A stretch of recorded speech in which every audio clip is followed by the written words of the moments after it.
In a world where traditions are often unyielding, the Vatican has made a groundbreaking declaration. Could you ever imagine a time when the Vatican would permit blessings for couples in irregular situations, including same-sex couples? That time is now. In December 2023, the Vatican published a declaration that shook the world. This document, revolutionary in its own right, opened up the possibility of blessing couples in irregular situations, a term that includes same-sex couples without validating their status or altering the Church's on marriage. The declaration differentiates between ritual and liturgical blessings and spontaneous blessings of popular devotion.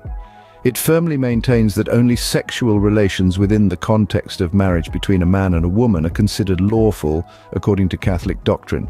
However, it also asserts that blessings should be seen as acts of devotion, and that those requesting a blessing should not be required to have prior moral perfection. Furthermore, it affirms that blessings can be offered to all without requiring anything, and that ordained ministers can join in the prayer of those in unions that cannot be compared to marriage but feel a desire to entrust themselves to the Lord. But there's a catch: blessings for couples in irregular situations should not be imparted during civil union ceremonies and should not resemble a wedding.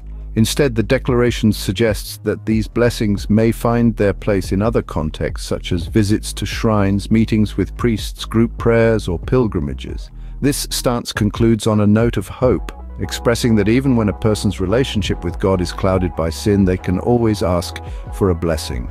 This stance opens up a new avenue for those who have often felt marginalized by the Church's doctrines.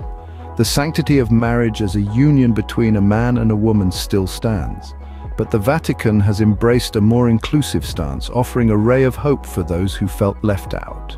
In the immediate aftermath of this declaration, reactions from around the globe poured in. It was as if the world held its breath, then let it out in a collective sigh.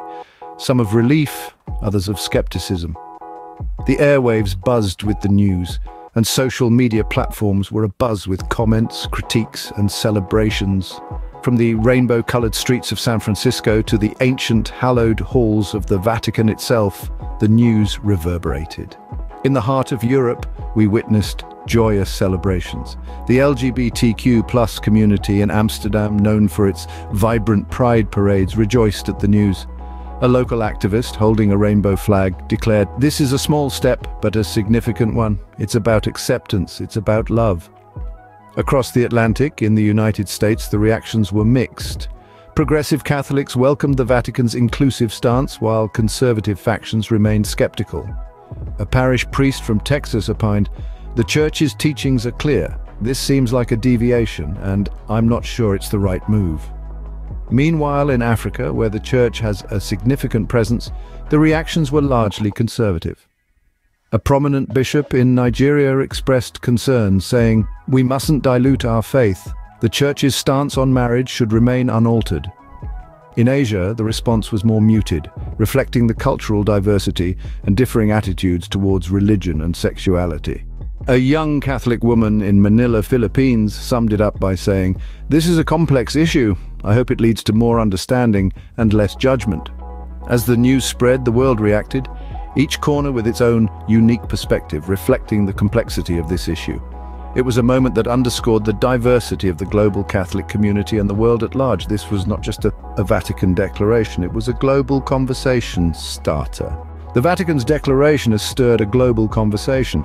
Many hailed it as a significant shift from the Vatican's previous stance, while others viewed it as a careful balancing act. The declaration represents a careful yet significant step towards inclusivity. It does not compromise the Church's teachings on marriage, but paves the way for blessings to be imparted to couples in irregular situations. This move brings to the fore the Church's attempts to reconcile its doctrines with the realities of the modern world. This move, while controversial, brings to the fore the Church's attempts to reconcile its age-old doctrines with the realities of the modern world.